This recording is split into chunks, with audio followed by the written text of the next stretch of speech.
Well, this is embarrassing, isn't it? I've been talking for 10 minutes and not even live. Did everyone... Was I live? I don't even know if I was live now.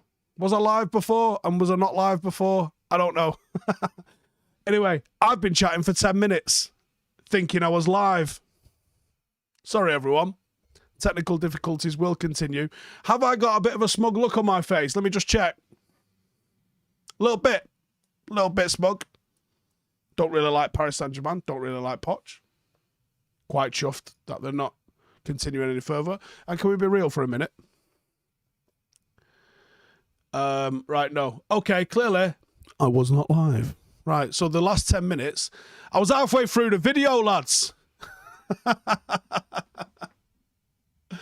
I was literally halfway through the video. And I was like, these questions are a bit dry. What's going on? Fucking hell. Anyway, welcome, everybody. Hope you're all having a good Saturday night. Or Wednesday night, whatever the fuck it is. Hope you're having a better night than Pochettino is. Well, then. Can we all agree that he's got the best 11 in world football, by the way? Now, listen, I'm going to talk about the title. We are definitely going to talk about the title. I literally just did half of it while no one was watching. We're going to talk about Poch. We're going to talk about that 11. I'm going to save a lot of this for tomorrow, though, with Ronaldo. XG files tomorrow, probably about 12 o'clock, 12:30, something like that. We will get into it, believe you me. We're going to talk about what went down tonight, Poch's suitability to manage someone like United, all that good stuff. Ronaldo's just texted me saying it's just gone live now. Yeah, I know. I didn't know, but now I know. So we'll talk about Pochettino tomorrow. All I'm going to say on that is he's got the best 11 in world football, but he doesn't have a team. Might be a little bit his fault, might be not entirely his fault. Either way. So get your questions in. I will be answering those, but I'm going to save most of the Poch ones. Because for anyone that's watching this tomorrow, like, why are you talking about Pochettino? The title says, for one, you're obviously new around here. This is how it what rolls. But for two, I do want to talk about this topic as well. LJ says, thoughts on Luke Shaw's contract offer? Well, we're talking about which players to get the fuck out of the club, so we're definitely going to talk about that. Right then. Shall we talk with... so here's the different groups. Sell. The try and sell. The promoted. The targets. The keep. What do you want first? What do you want first? Okay. People are saying, sell, sell, sell. Jesus is like fucking 9 o'clock at the Wall Street.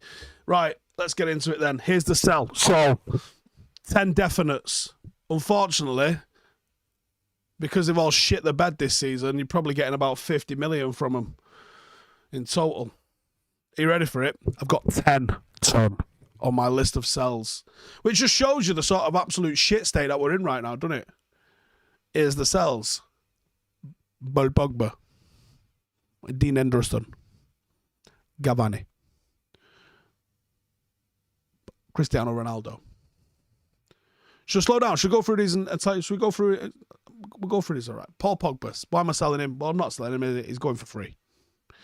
Quick super chat there from Arman. He says, exciting game, but also depressing because highlights show how far we are from the best teams in Europe. Hey, we could easily defend like Paris did tonight. You better believe that. We are easily... Harry Maguire is easily capable of fucking it up like that Paris Saint-Germain did tonight. I'm not having that. Right.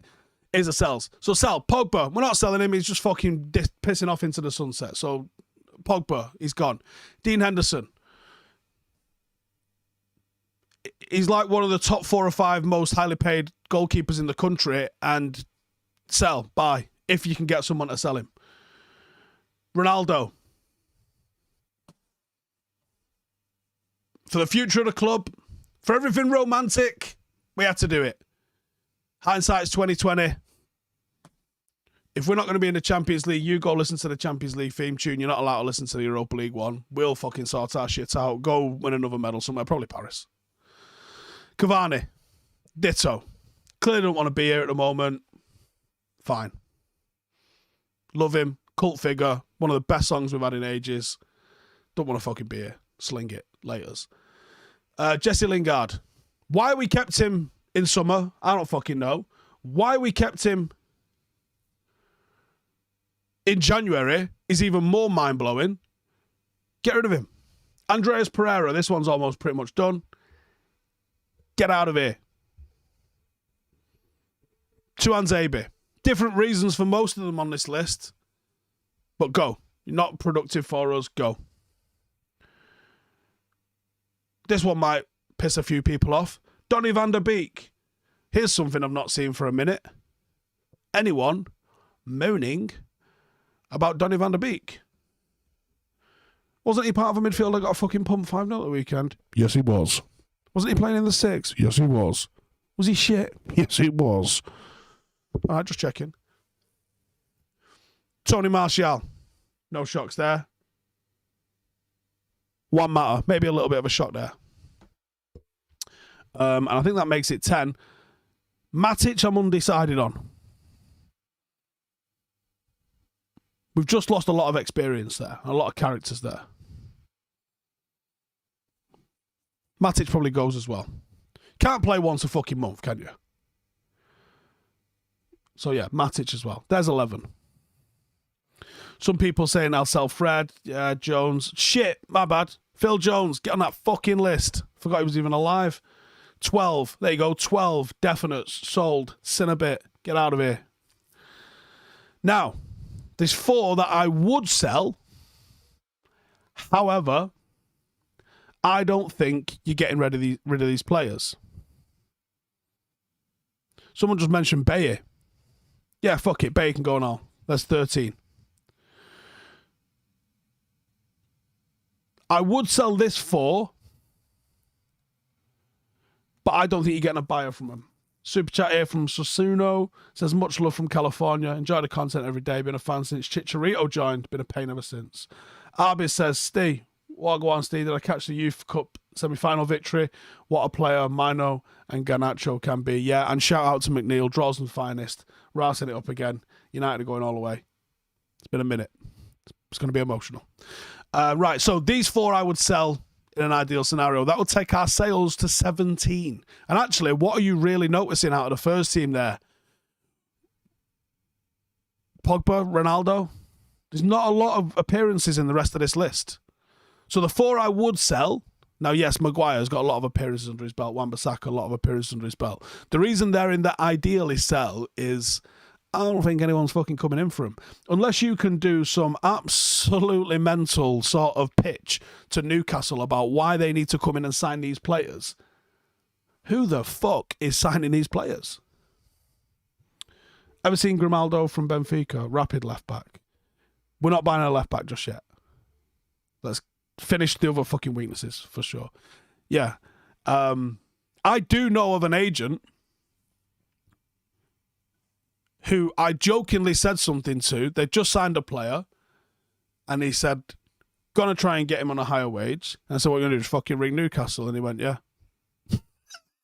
The fucking brass neck on it. Love it. Anyway, so the 4 that I would ideally sell: Wan-bissaka, Maguire, Shaw, Dalot. Now, Shaw, you only got to hold on for another year. His contract extension's up. Let him roll. Dalot, I would try and move on. Maguire and Wan-bissaka, I just don't think you're getting rid of them. I don't think anyone's going to come in with a valuation that makes any kind of sense to you whatsoever. So that's why they're on the ideally sell. If not, whatever, we'll keep rolling. Now, here's who I'm going to promote. Here is who we are going to promote. Hannibal. He's going to go straight into the mix. Now, when you're setting up a squad, right, the basis of any squad is a minimum 22 first-team quality players. Now, there's going to be your world-class, ideally, starting choice in there, all the way down to your McNeil, who's kind of breaking into the team, right? Everyone would roll with that, yeah? There's different hierarchies within that, but you kind of want the ability to have in training 2 11s that can go at it.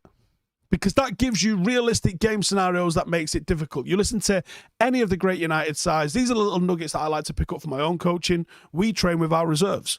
We have never beaten our reserves in a match in training. And that tells me that we're getting the correct level of competition in training. If we was just smashing our reserves, and when we first brought it up that, hey, listen, let's play like 60-minute matches, full 11 aside. When we first brought that up, reserve managers was like, this is going to be shit because we're just going to get fucking pumped. Hasn't gone down like that. When we play proper full matches, it's very close. So the basis of any squad selection should give you enough tools to be able to regularly play in training 11v11. So that means you need 22 players of a first choice quality. Now, when you've got your 22 players of first choice quality, that's not enough. You're going to get suspensions, injuries, you're going to get weirdness. So you're going to have to throw a few more in. Now, the simple thing to get from 22 to 25 is to go one more defender, one more attacker, one more midfielder. There's your 25. Some squads end up with a little bit more on top of that.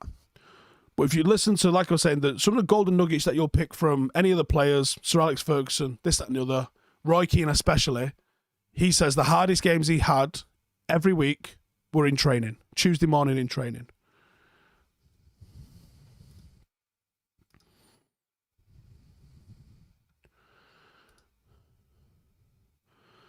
When your training is of a serious enough level,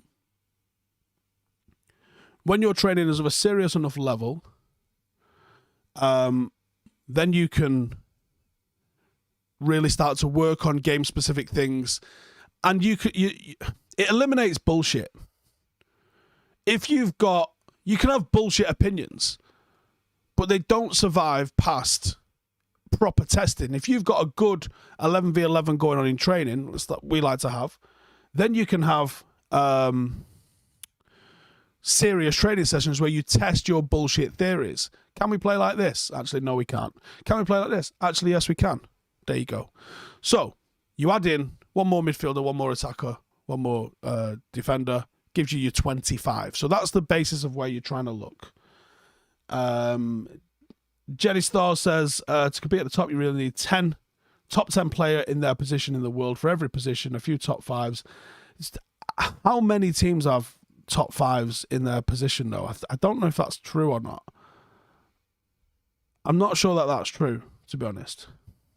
Someone asked me earlier, I said a bit, Miles there said, you said Hannibal might have a bit of an attitude issue. Would he benefit from a hard loan to a championship team versus coming straight into the first team?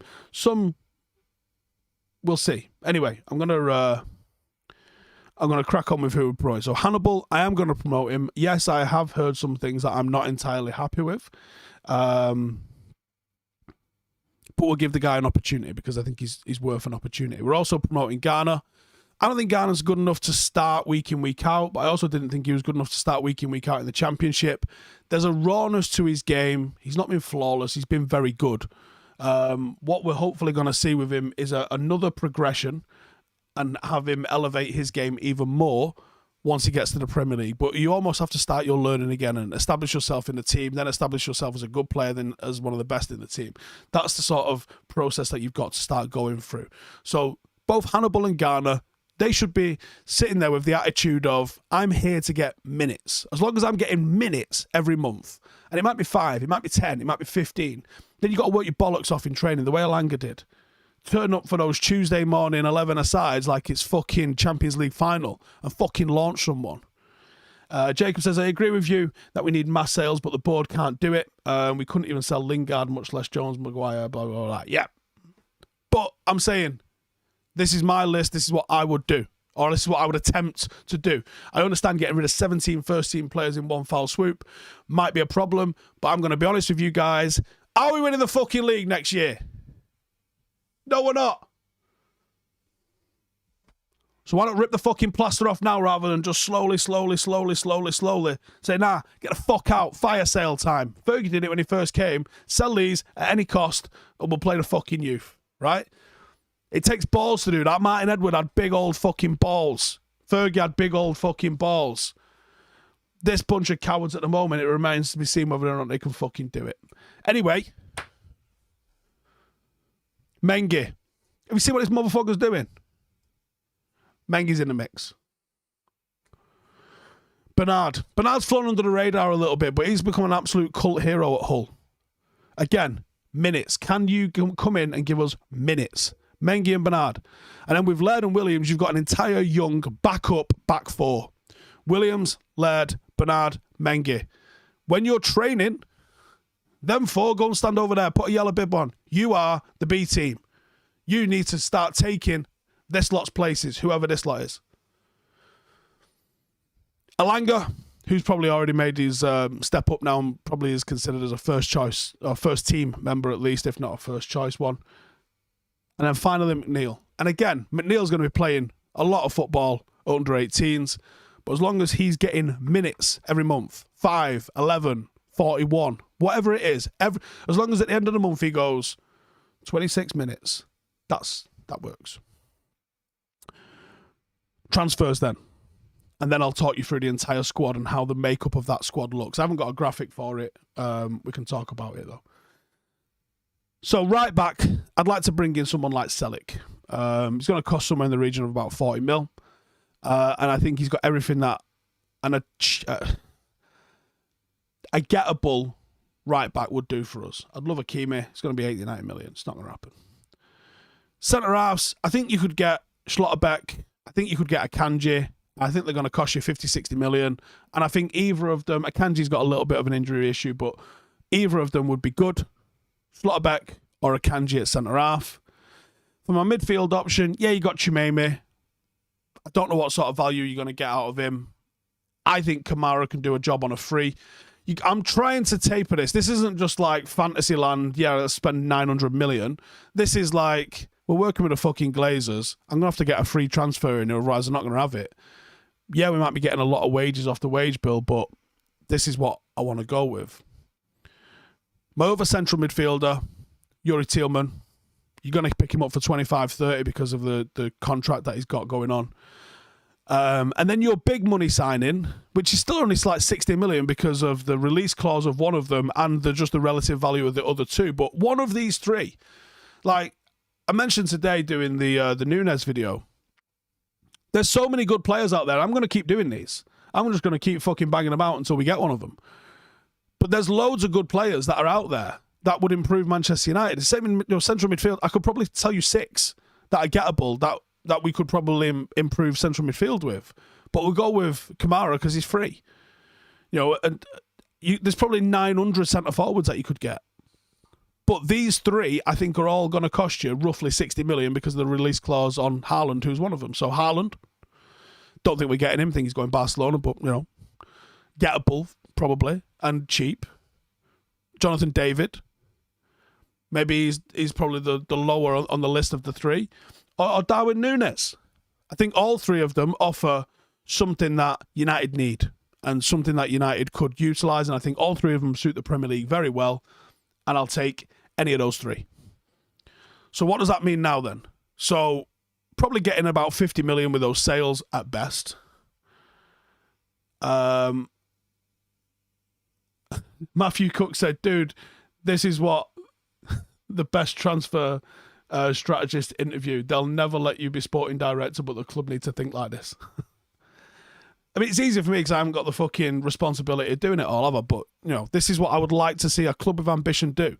Literally, I'm not even reinventing the wheel here. Sir Alex Ferguson did this. He walked in, he was like, Maguire's got to go, Whiteside's got to go, fucking Davenport's got to go, Stapleton's got to go. That's your Pogba, your Cavani, your Ronaldo. This is it. Big money, household names, not fucking performing, not training, poor attitudes, not looking after themselves off the pitch. Time to fucking go, lads. Time's up. Bring in me young players. That's literally... All I'm doing is what Sir Alex Ferguson has done. Or all I'm wanting to see the club do is what Sir Alex Ferguson has done and proved to be successful in the past. And we're not talking tactics here. You're talking about squad management, sorting out the attitude over the mentality. That's it. Basics. So, what does my squad look like? Okay, so it leaves us with... currently 2 keepers. There's talk about bringing Sam Johnson in. If you bring Sam Johnson in, you've got a fucking trio of keepers that used to be at United 10 years ago and are still here. In David De Gea, Tom Heaton and Sam Johnson. I would be looking if I could do all of this window, it leaves us with probably still needing to get a wide player next summer and probably a left back if Tellez hasn't stepped up. Or unless someone else hasn't stepped up. Yeah, people are still talking about Saul. Saul would be a great option, right? Just because he's not worked out for him at Chelsea. Chelsea have got 6 midfielders better than us. He would absolutely take it. Would I take Calvert-Lewin if Everton go down? If they don't want 100 million for him, if they're like, yeah, 40 million, absolutely come on down. But not as our first choice. I think someone else in front of him. But yeah, Calvert-Lewin's a good striker. He is a genuinely good striker. Anyway, this is what the squad looks like. So your goalkeepers, you've got your three. You've got Johnson, you've got Heaton, and you've got David De Gea. That becomes a weakness that needs addressing next. But you can't do everything in one window, so we're just going to have to roll with what we've got, and we will address that one in the next window. But we've started the cultural reset, haven't we? That's what we've done. And I'll probably give De Gea the captain's armband for his last season, knowing that I'm probably going to give him a fucking bullet next season. Aaron98 says, we've had so many false dawns, but we'll be back. We will, mate. But you've got to have someone with a bit of fucking stones about them to do this. Brian says, Steve's 100% right and agree with every single thing said. Steady on. Not everything I say is right. Sometimes it's only half right.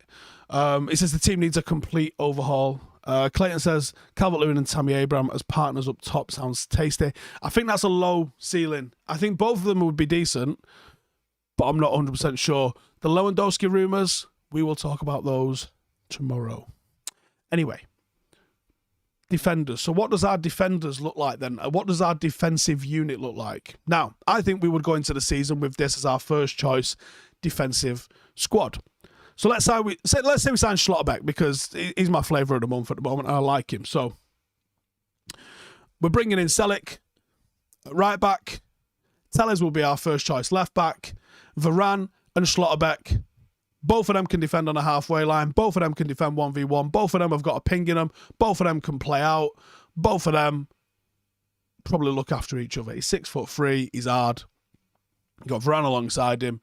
That, for me, solid first choice defence. Now, let's say you didn't get rid of everyone. So you've still got Maguire and you've still got Dalot because we couldn't get rid of everyone. They're your backups. So you've still got half-decent backups to come in. You've still got Lindelof. So that might be your League Cup sort of setup or a bit of a rotation option. And then you've got the four that we were talking about earlier with Williams, Mengi, Bernard and Laird. And they're looking to try and establish themselves as a first-choice player, but they're squad players right now. And they're definitely, that might even be your League Cup back four. Maybe you bring Maguire in for Mengi or something like that. But that's my defenders. So I'll go through them again. Selic, Varane, Schlotterbeck, Tellez, Dalot, Maguire, Laird, Lindelof, Bernard, Mengi, Williams. Good options there. Different sets of hierarchy within them. So Williams and Bernard aren't going to be kicking off going, why am I not fucking playing every week? And you need that within a squad. Some people think you've got to have like two like world-class 11s. It's just not fucking realistic. You've got to have a bit of hierarchy in there. Some people are happy to be part of the squad, and I think those boys would be. That's what I would be going with. My midfield then. My first choice, midfield three, because I think we're going to play with a midfield three. Kamara as my 6, Bruno and Tielemans. Strong midfield. Bruno looks like he's getting the positional discipline. I think he still needs the emotional discipline. He's playing a little bit emotional for my liking. Yuri Tielemans a fantastic player. And Kamara in the 6. That's your first choice. Who we're playing, doesn't matter, let's fucking go. Then you've still got McTominay and Fred. McTominay and Fred as squad players that come in and give someone a night off, you'd actually really grow to appreciate what they offer as footballers. When they're picked week in, week out, you kind of see your arse of them. But they are useful players, and in the right system, giving somebody the night off, playing 25 games a season, mostly your lesser important games, they'd be fine. They'd be absolutely fine. The problem is that they're the first choice players. Sav says Yuri's going to cost us more than half the transfer budget. He's not. He's only got a year left on his contract. You're going to be able to get him in cheaply. I'm very sure of that. And then you've got your two up-and-comers on top of that. That is the Hannibal and Garner. Slightly different. You could also, I don't think you're going to do it with all 4 of them, but you could also have Galbraith or Levitt on top of that as well. And then you've still got the likes of Charlie Savage and Zidane Iqbal, although I think that they're a little bit younger coming through, and I'd probably look for those 2 guys to maybe go on loan somewhere next season and get some like first-class experience somewhere, like Garner and Levitt and Galbraith have just gone and done. So I would look for Hannibal, Garner, McTominay and Fred to be our 4 backups, and maybe Matic if you kept Matic around as well. And I think that gives you you've got a solid first 3, and you've got good backups that you wouldn't hate. And there's also an established hierarchy in there. You know, Fred's not going to be like, why is Yuri Tillman starting over me? Like, Fred, have you not got a telly in your house? Come on, mate, play the game. Abidun says, what about Neves? I am a fucking card-carrying member of the fucking Ruben Neves bandwagon. Abhinav says, bro, Garner's on 6 goals and assists from 29 games in a championship. What you on about, Garner? What are you on about? Why are you judging midfielders on goals and assists? It's not what it's for. Come on, man, relax. Also, he is a rotational option. No one's sitting here saying Jimmy Garner's our number 8 for the next 10 years. Let him get there. Let him develop. People forget that you've got to fucking develop as a player. Just chill. And then for our attacking options, now let's presume Sancho goes back over to the right-hand side, otherwise we've got problems. I think Marcus next season sorts his shit out. He's been shocking this season. But I think he's allowed to have that 1 season. If it goes into 2 seasons, we've got problems. I think he'll be fine next season. So your first choice next season probably would look like Sancho. I was going to say Haaland.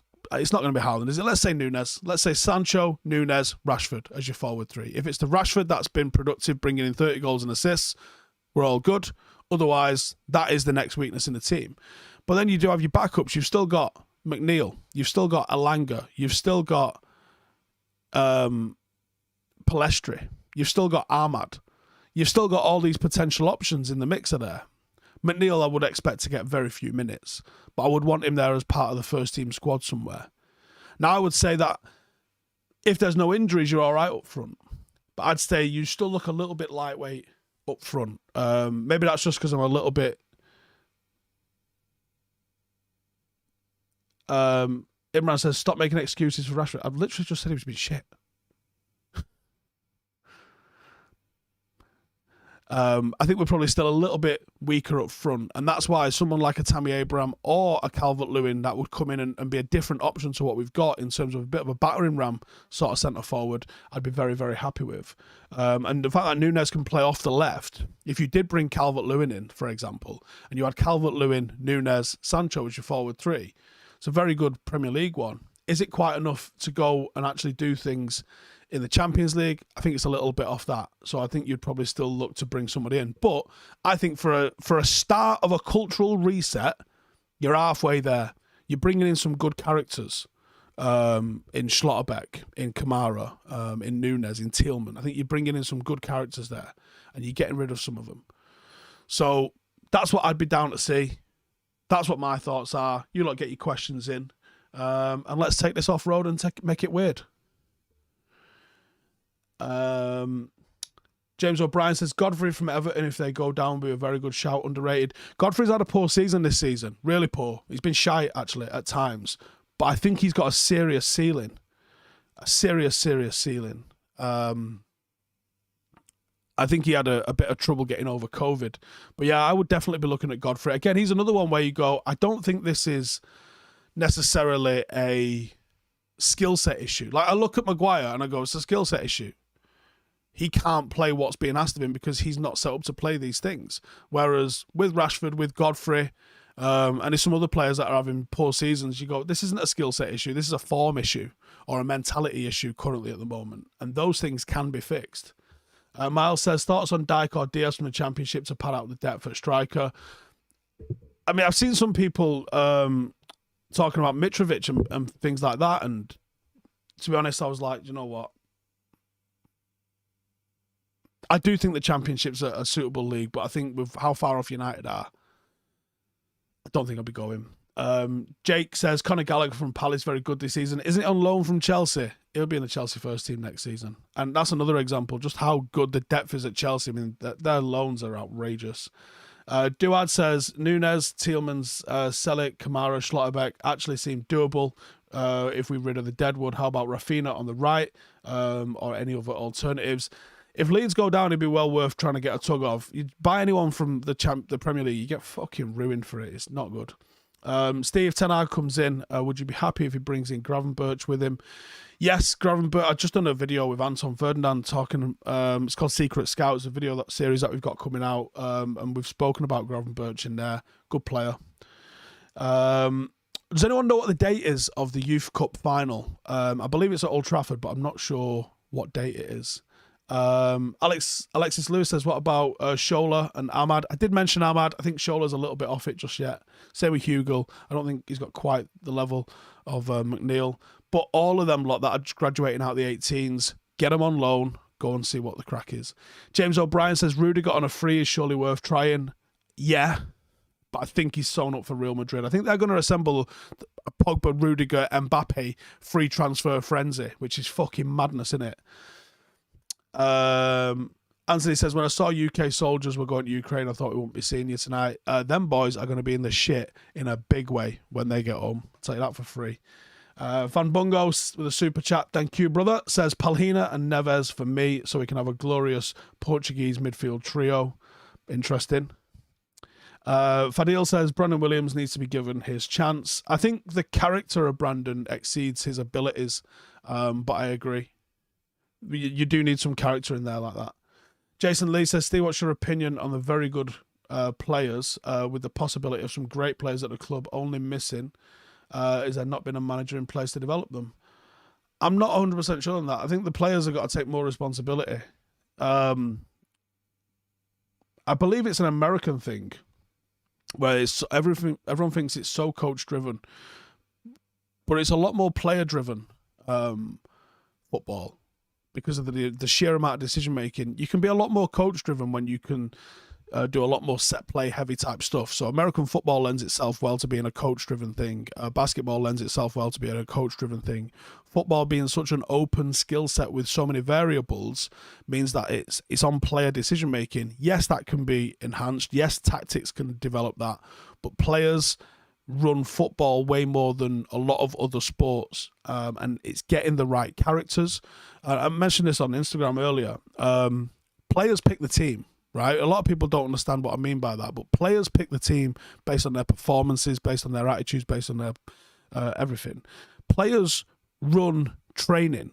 Now, they don't put the cones out and they don't select what you're doing, but players maintain and set the tempo and the standards of training. I can't set the tempo and standards of training at my own sessions. It's not possible. Other players have to talk other players into doing it. Or, for want of a better word, bully the ones that aren't fucking good enough out of the club. You have to, that's where the standards and the tempos come from. You know, players are responsible for running of the dressing room. If players accept slack attitude from their teammates, it falls apart. Players are way more important. I think we think it's a manager's game, but it's not. It's a player's game. That's the whole point of managers don't do nothing, but people overestimate how much managers do. 3FHW says, how many players do you think we need to bring in the summer realistically? And your outro, make it sounds like I'm a rapper. Have I ever rapped? No, I've not. I think we realistically need to bring in... You might get away with not bringing in a right back. I personally think you need a centre-half, but I reckon you're probably not going to get one because I think they're probably happy with Maguire. If you don't bring in one, maybe two central midfielders, you're mental. I think the minimum you can get away with this summer would be two midfielders, 1-6, 1-8, and a striker. And if you didn't bring that in, then it's... you've gross negligence, I would say. The Fight Hub says Sangar off PSG is class, in my opinion, or Palhinha.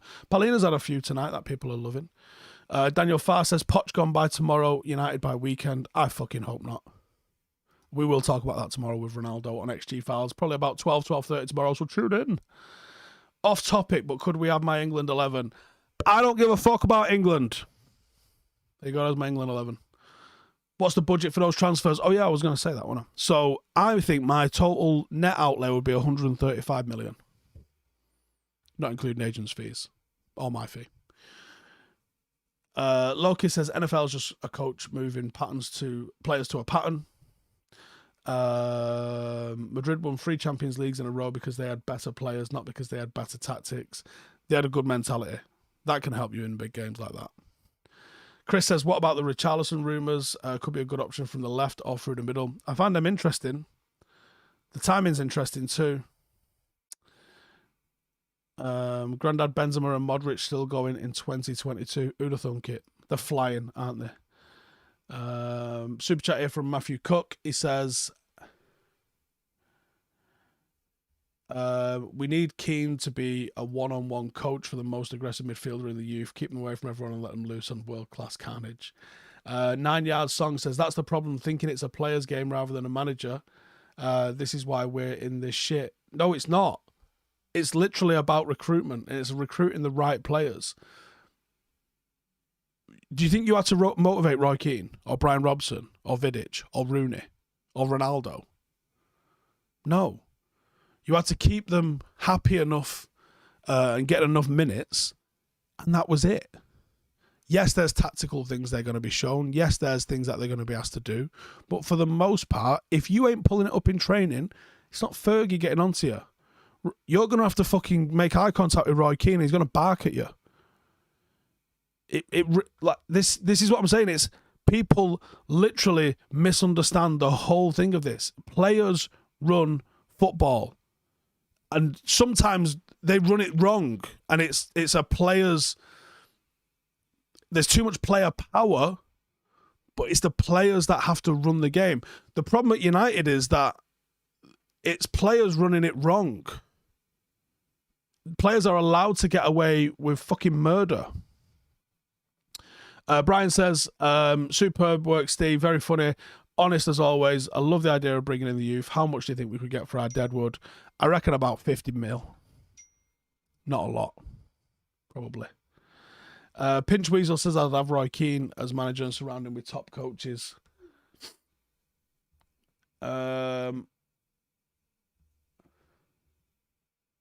I read that one out. Harry Larkin says, Steve, I watched the Youth Cup game tonight. Yes, what was my thoughts? I thought Garnacho. Garnacho's kind of gone under the radar. It's probably not going to be the case for the next 2 weeks. I reckon people are going to go bananas over him. But yeah. MK655 says, Steve, why did Shaw walk back into the team? Brandon Williams held it down. Attitude prevails. Clearly not. And that's what I'm talking about. Sometimes I think there's political factors at play. I do know of instances where someone has been told to play players. My suspicion is when you're an £80 million signing, you're one of the players that gets told that you have to play.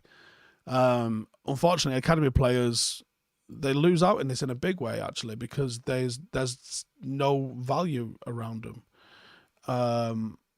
or no transfer value around them.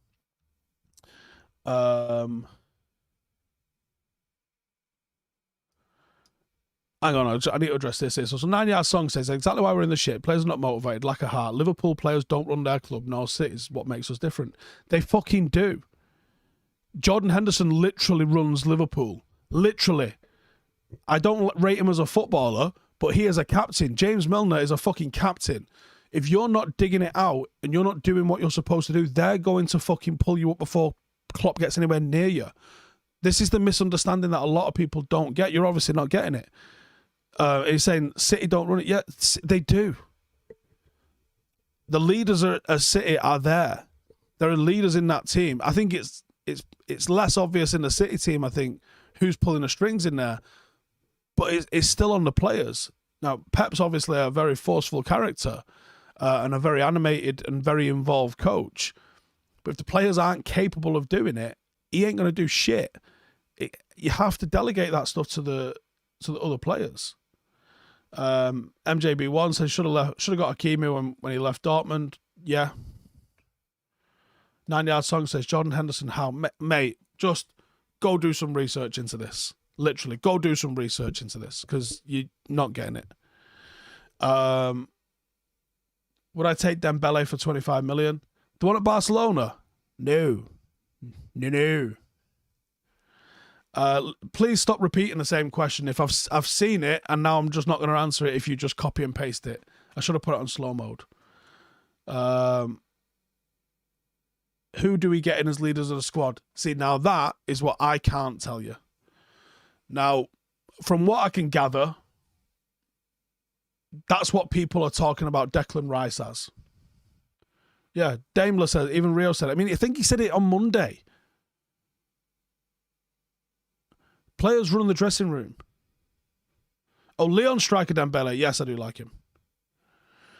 Apna Bidu says, with a few good academy prospects and a clear rebuild, do we really want to let the next up-and-coming manager in Ten Hag go Man City? No, we don't. That's the thing is, if you commit, like, here's the thing. What I would do, and sometimes I can be a little bit reckless, but I think sometimes fortune favours the brave and all that lot. You've got to take the initiative sometimes.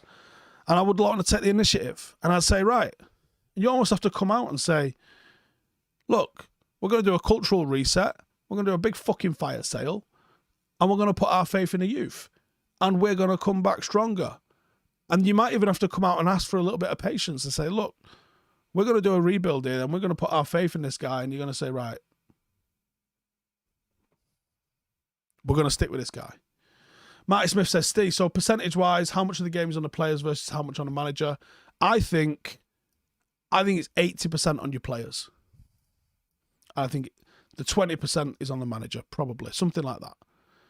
The way they describe it in Soccernomics is a manager is like the 12th player. And in the same way that a good player can have a positive impact on a team, a bad player can have a negative impact on a team, the same can go for a manager. A manager can select the wrong team. So maybe it's weighed a little bit heavier to a manager than it is to your players. Because if you've divided it all, it's like 9%, right, for all of your players.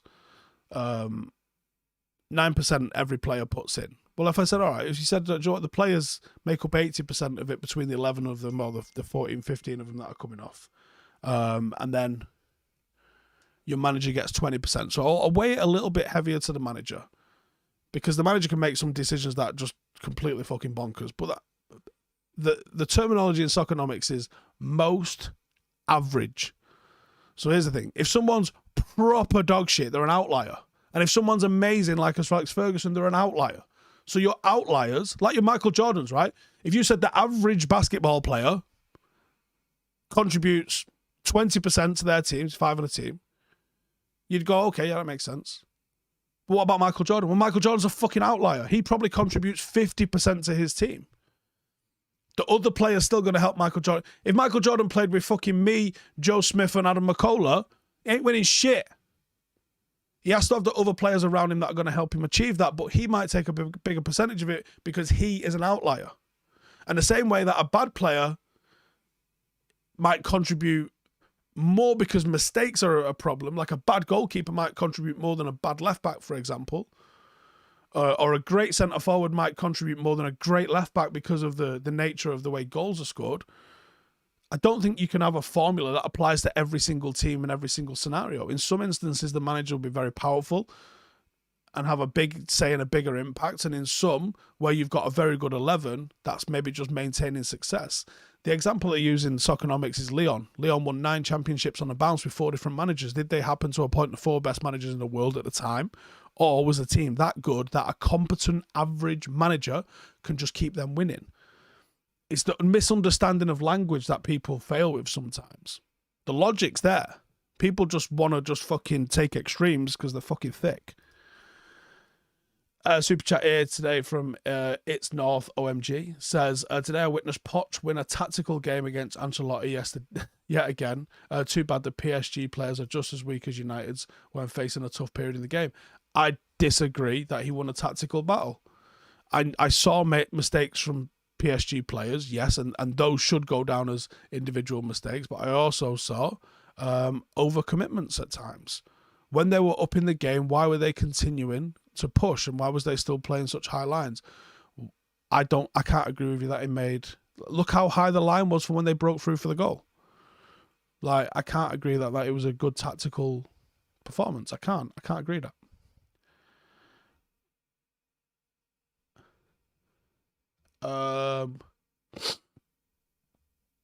MK655 says, so you're saying that our manager's forced to play certain players like they're specifically told to. I reckon you're probably not going to get away with it by saying, why is he not playing? You need to play him. I reckon what happens more is it's a suggestion. So like if you're at work and you go, listen, I'm not coming in on Friday, and your boss is like, I suggest that you would. They're not going to say we're going to sack you if you don't come in on Friday. But there's like, again, bit of cuteness in the language, maybe. Mark says, do I believe Rangnick that no one's spoken to him about possible next managers? I know that's not true. Pol Pot says, with Pep planning to leave in 2 years, do I think it would be smart to start building a title-winning team that will be ready to win in 3 years' time? No, because you don't know what Newcastle are going to do. You don't know what Chelsea are going to do. You can't just try and... You just have to make yourself as strong as possible and just try and win. But you might have to have a full cultural reset, which is what I'm sort of advocating for. Matthew Cook says, how many clubs do I know that have started taking stats and data science to the next level and started using machine learning, AI and stuff? Brentford, Midtjylland, Liverpool. There's someone else as well. There's someone else in the Premier League.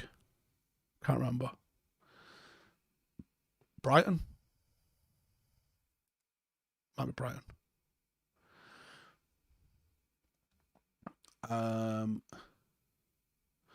Martin Darcy says, what's the point in wanting a specific manager if the fan base will only turn on him the minute we play shit? I don't know. Let's hope we get relegated and the fucking that toxic element of the fan base fucks off. Miles says, imagine we had Oliver vibes and Ralph for tactics from the start. It still might not have worked.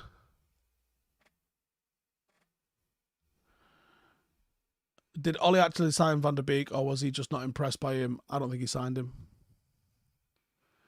Do I think that all the Ronaldo criticism is justified? In my opinion, without him and his goals this season, we would have been shocking. No, it's not justified.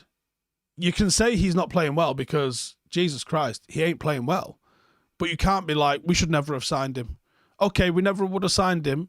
Well, Tony Marshall was fit for about 3 matches. Cavani only wanted to play in about 3 matches. Marcus might as well have been an empty shirt. Who the fuck was you going to play instead of him? Ollie? It's just pure fucking revisionism.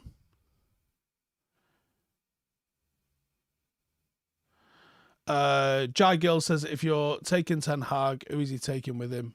Not a clue.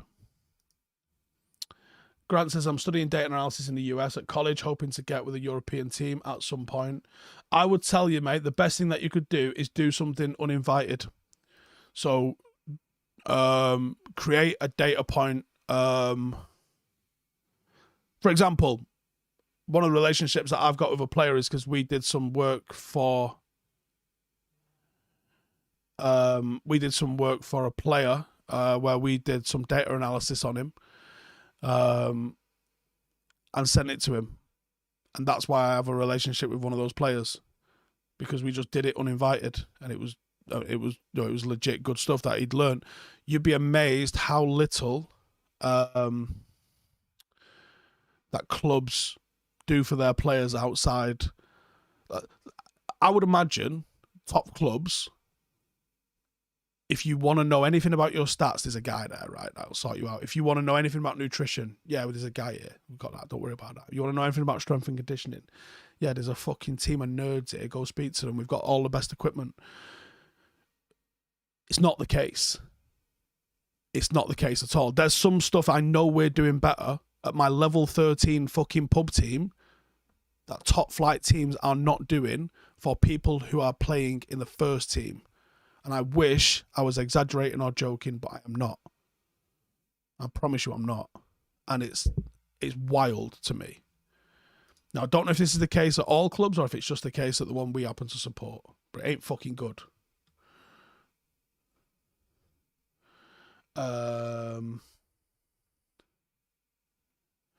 Clayton says, do you agree with players dictating a move? If they don't like the country or the team or the wage, they get to sit and steal a living and do fuck all. They should be forced or terminated a contract.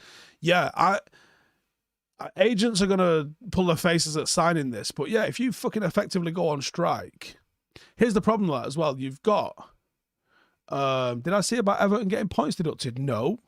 Is that because of their outrage at the handball thing? Oh shit, that just relegates them, doesn't it? They're fucked. Wow. So Clayton's question, because players have got an inherent value and a transfer value, it's not going to happen. And I think that the manager market needs managers to start having transfer values, and then you'd start to see people not being, then you start to see people respecting managers a little bit more, not firing them every 5 minutes. Pavan with a super chat, thank you, brother, says a manager and a board together have a great impact on recruitment and the culture, but on the match day it's up to the players mostly, as you said. Recruitment's extremely important. If we'd have signed Carlton Palmer instead of Roy Keane, we wouldn't have been as successful throughout the 90s. You can't, like, if Pep had come instead of Jose and been forced to try and play out from the back with Chris Smalling, he'd have grown hair. Like, he's very good, right?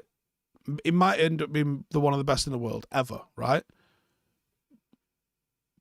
And he's probably earned the right to only go to clubs that are promising him success.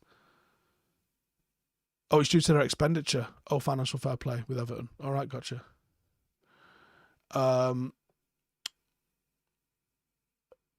I think, yeah. I think the recruitment has a massive thing. I think Pep's earned the right to be where he is. But the question mark would be, does he develop players? Yeah, he might develop players who are already good and get an extra 5 or 10% out of them. But if he's not having a player, he fucking bullets them quick. And that's another thing, is that he's had the opportunity to do that and change his players and stuff like that. Has the club ever contacted us, me or McCullough, etc., for formal partnership and fan engagement? Fucking no. If anything, it's kind of the opposite. No. The club's blocked us doing stuff. And may I just say, there was a player who specifically stopped me doing something with the club because of something I'd said about him in the past. And all I would say is, if you, as a Manchester United player, are more worried about what someone on YouTube says about you, who only comments on performances. I don't talk about players' personal lives. I think you'd have, if you've watched me for a long time, you'll know I don't really go into that. The only time I'll ever comment on it is maybe like, I didn't like Rooney getting knocked out in his kitchen drunk. I think that's irresponsible. I think alcohol affects performance, so I will talk about that. But I don't give a fuck. If you're cheating on your missus, that's between you and your fucking missus. I don't care. All of that drama doesn't interest me. I'm here for the football. So I only ever comment on what players do on the pitch. And if you, as a senior Manchester United player, can't handle what I believe is usually logical, valid and fair criticism, and you're worried about what YouTubers are saying, you shouldn't be at fucking Manchester United. Like, do you think Roy Keane would have been like, listen, don't really like what you said?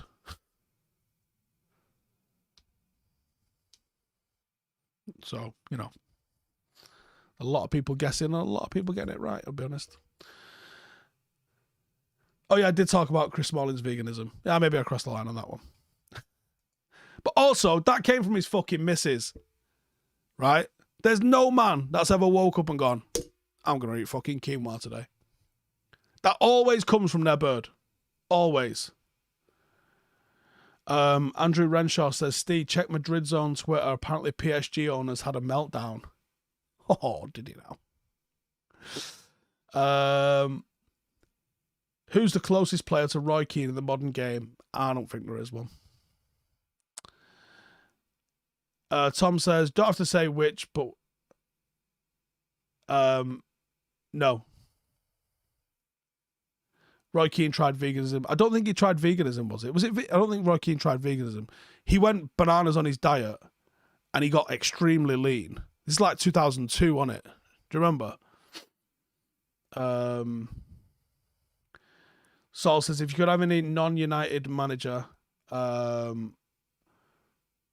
from a specific year, who would you choose? I don't actually understand that question.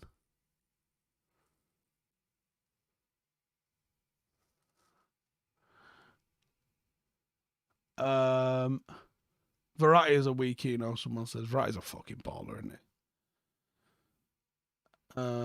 Do I watch F1? Not really.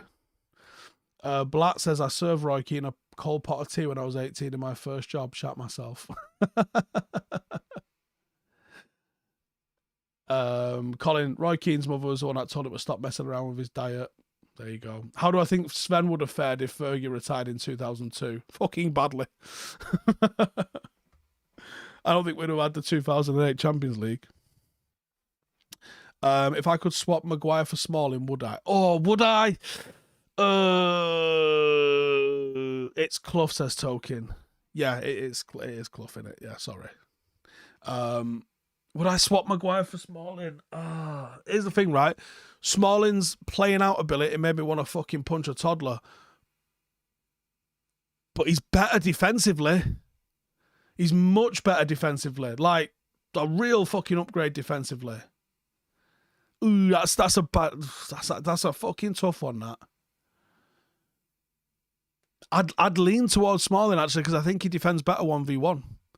And ultimately, I can live with defender not being amazing playing out as long as he's keeping clean sheets.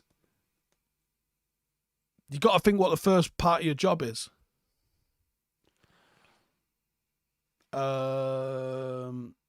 Well, I watched Donald Trump on the Nelk Boys podcast. I don't know who the Nelk Boys are, and I got no interest in being lied to by the Orange Man, so no. Who's the most comparable current player to Keane? Honestly, I don't know. And I don't know if the modern game even allows for a Roy Keane.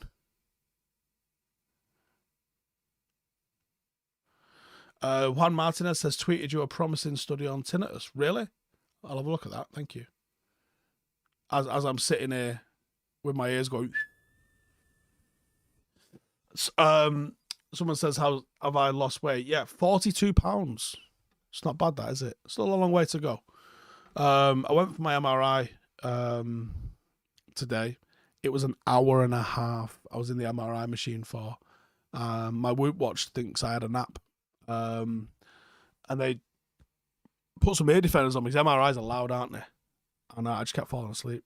I had to redo one of my legs because I had a fucking twitch as I fell asleep. Alex Bailey says modern game couldn't handle Keane because modern players would cry like babies to their agents.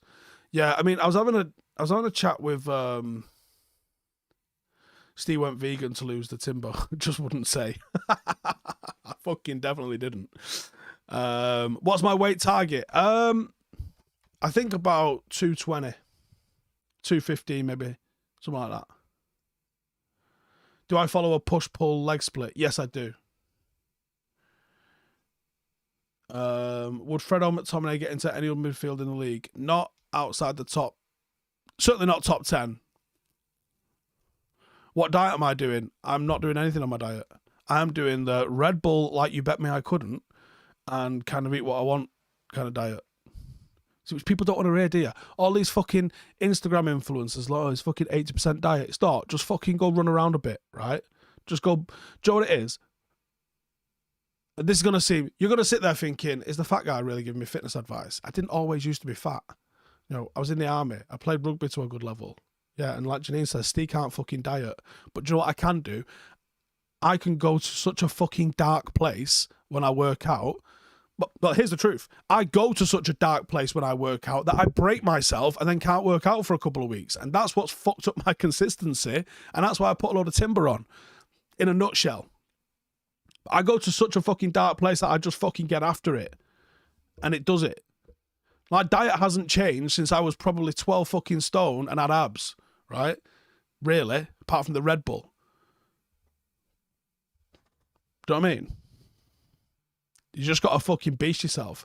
And all I've done lately is I've managed to like woe the bus a little bit, rein myself in, and do just more exercise. That's it. I ain't touching a diet. I do plan on tightening it up as I get closer to the goal, and I'm hoping to have this operation in the next 2 weeks and then get running again.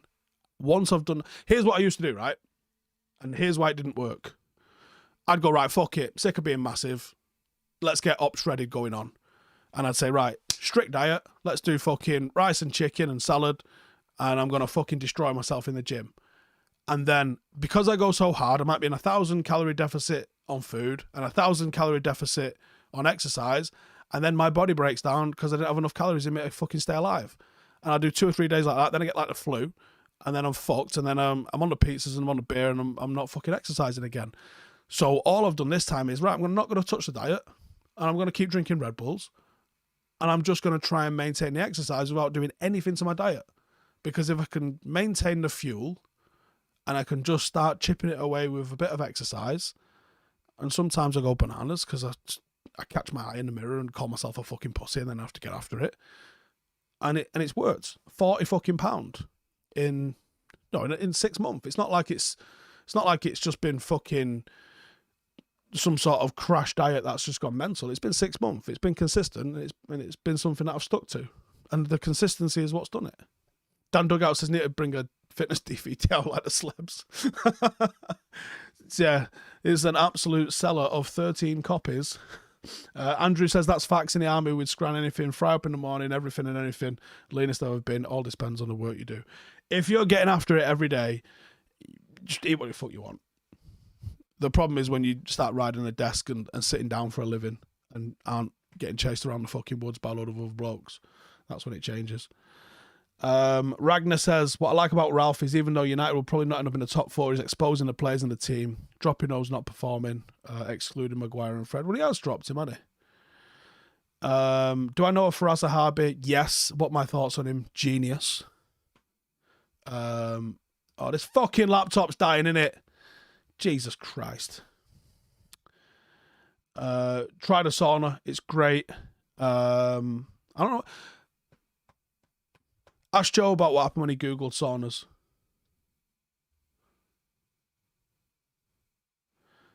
Do I have them grim packet meals on me?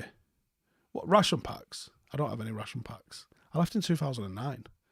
I know they got a long life on them. I don't think it's 13 years, though.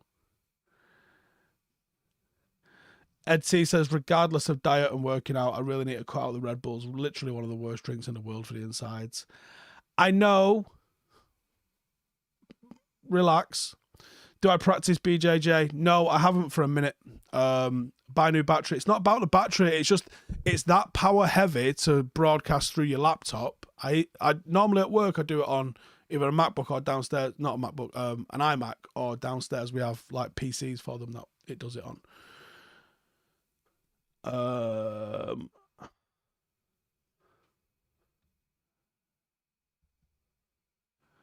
Desk work is a killer, says Connor. Went from 65 to 80 in a year and a half. Rory says, first of all, RIP Shane Warne, the best ever. Just be careful. Secondly, I don't really know. Okay, fine. Am I allergic to anything? No, I don't think so.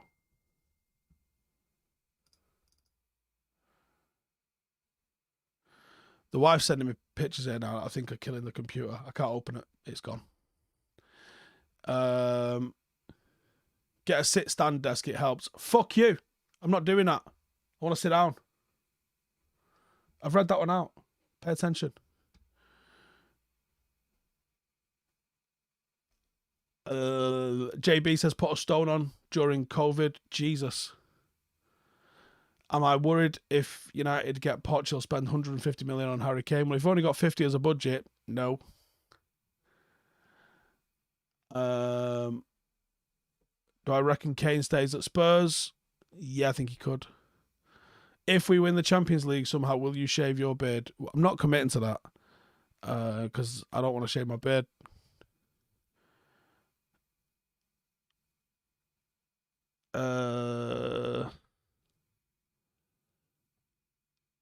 What was the other part? We're also not winning the Champions League.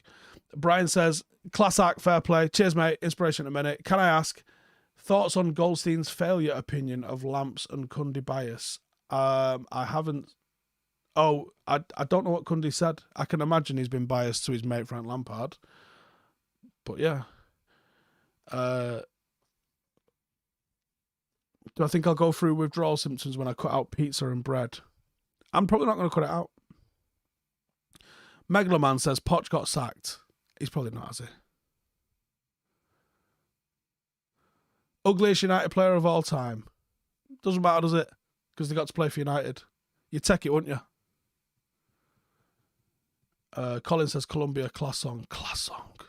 Absolute fucking banger.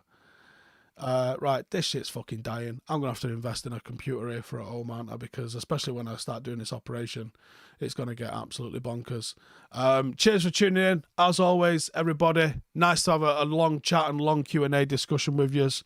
Did they give me an op for my date today, says Alex? No, I've just emailed my consultant before I came on air. He said it's going to be a week or two. Hopefully it gets happy days. It's not a laptop cooler. It's not that it's getting hot. It's just that it just drains the battery. It's plugged in. I don't just come up here, blast it on battery and hope for the best. It's been plugged in and it's just getting fucking sucked out. But right, cheers for tuning in as always. If you want some extra content, I think Pizza Club might have to get postponed because of our fucking bananas. Is the 91 shirt I'm wearing real? No, it's actually a hologram that we bought through Facebook Metaverse, and you can probably get them as an NFT from John Terry. Right, cheers for tuning in as usual, and I'll see you fuckers in the next one. This is dying. I'll be back live tomorrow with Ronaldo about 12:30, so tune in for that one. See you in a bit.